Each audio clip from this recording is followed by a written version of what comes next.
I've always been one to say that I don't like watching dubs. Like, I liked watching stuff in its original creation. If a movie's made in Japanese, I'm going to watch it in Japanese. If a movie's made in Spanish, I'm going to watch it in Spanish. If a movie's made in English, I'm going to watch it in English. I remember years before I bought the Friday the 13th DVD collection, I could watch Friday the 13th, the first one, on Pluto TV, but it was the Spanish version, so it was a Spanish dub. And I didn't watch it because the movie wasn't made in Spanish. Just like I watched Train to Busan in Japanese because it was made in Japanese. And then I just used English subtitles. Unfortunately for this movie was released dubbed, which is something I've never heard of. But the actors both spoke different languages. Some spoke German, some spoke Italian, some spoke English. So that led to it had to be heavily dubbed for the release to work. Um, the dub is fine. At times it's really bad.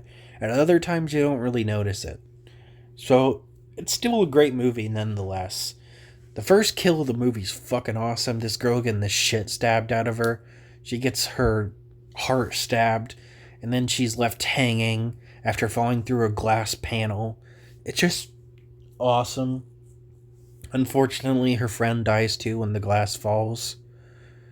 And that is the opening of the movie. Just really fucking cool. This new American girl is going to this new boarding school. She starts rooming with this girl, Olga, and she's going to pay her $50 to room with her. And she ends up getting sick. So Olga kicks her out. Then we never see Olga again. I thought Olga was going to be a bigger character. I'm honestly surprised she wasn't. I don't know why, but it seemed like she was going to be a bigger character. For the rest of the movie, we spend most of our time with Susie and Sarah. We do see a blind guy for a little bit, so it's obviously, it's his turn to die once we start following him. He gets killed by his own dog. The witches do like a curse and his own dog kills him. Poor guy. Though I will say the kill looks kind of fake. But it does work when, he starts, when the dog starts eating his flesh. It's just so gross. And it makes the kill better. But the dog just kind of looks fake.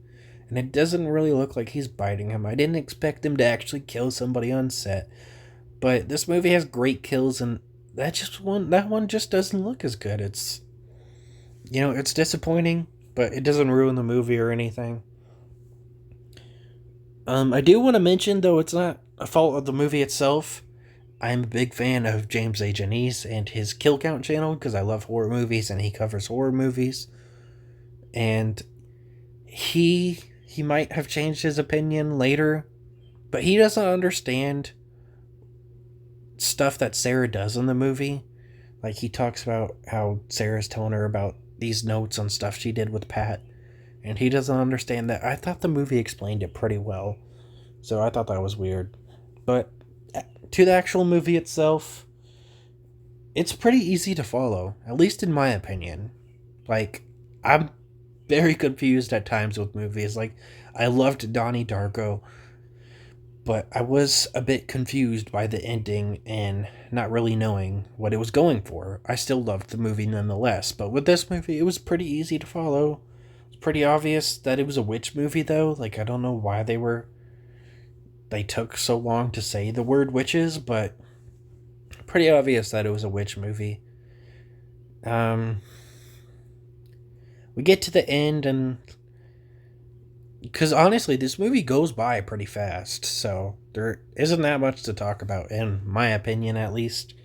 We get to the end of the movie, and there's these people, and they're talking about how they need to kill the American girl, and she gets caught by one of the little kids that we've seen in a handful of scenes.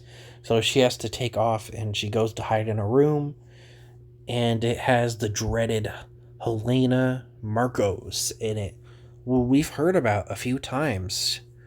To technically not, though, because first, Helena Marcos was mentioned by this one guy that was friends with Sarah, and Sarah had mentioned to her, but she was talking about the head mistress, the Demetress or something. But, obviously she didn't think it was Helena Marcos. Um, so she accidentally knocks down this, like, cool peacock looking lamp, and it's got, like, these fucking heavy metal balls on it or something, and they just hit the bed with, like, a loud thump, which was crazy to me. And it obviously wakes up Helena Marcos, and whoever is playing Helena Marcos is amazing with the few minutes she gets. Like, she's a fucking awesome.